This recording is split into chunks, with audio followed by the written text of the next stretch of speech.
بسم اللہ الرحمن الرحیم۔ آیت جہاد کو مروجہ دعوت و تبلیغ پر منطبق کرنا اور بعض آیتوں سے عمومی و خصوصی ملاقات وغیرہ کو ثابت کرنا، یہ عنوان ہے۔ سوال کیا گیا ہے: السلام علیکم ورحمۃ اللہ وبرکاتہ۔ امید ہے کہ حضرت مفتی صاحب دامت برکاتہم بخیر و عافیت ہوں گے۔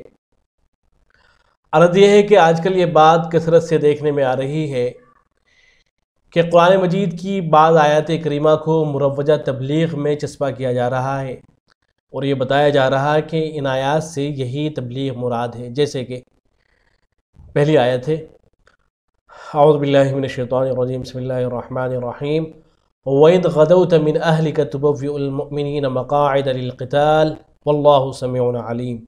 دوسری آیت ہے: انفروا خفافا وثقالا وجاهدوا بأموالكم وأنفسكم في سبيل الله ذلكم خير لكم إن كنتم تعلمون۔ تیسری آیت ہے: وعلى الثلاثة الذين خلفوا حتى إذا ضاقت عليهم الأرض بما رحبت وضاقت عليهم أنفسهم وظنوا أن لا ملجأ من الله إلا إليه ثم تاب عليهم ليتوبوا إن الله هو التواب الرحيم۔ اور سورہ نوح کی بعض آیتوں سے عمومی ملاقات و خصوصی ملاقات وغیرہ کو ثابت کیا جا رہا ہے۔ کیا اس طرح ان آیتوں سے مروجہ تبلیغ کو ثابت کرنا درست ہے؟ برائے مہربانی اصول تفسیر کی روشنی میں جواب مرحمت فرما کر ممنون و مشکور ہوں۔ جواب: بسم اللہ الرحمن الرحیم۔ سیاق و سباق سے جو آیت جہاد سے متعلق ہے اسے مروجہ دعوت و تبلیغ پر چسپاں کرنا درست نہیں ہے۔ دعوت و تبلیغ کے فضائل کے لیے بے شمار حدیثیں موجود ہیں، انہیں بیان کرنا چاہیے۔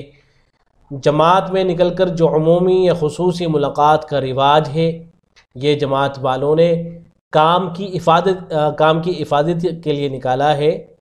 قرآن کی آیات کو اس پر منطبق کرنا درست نہیں ہے۔ کام اعتدال کے ساتھ کرنا چاہیے، غلو نہ کرنا چاہیے۔ واللہ تعالی اعلم۔ دارالفتاء، دارالعلوم دیوبند۔ والسلام علیکم ورحمۃ اللہ۔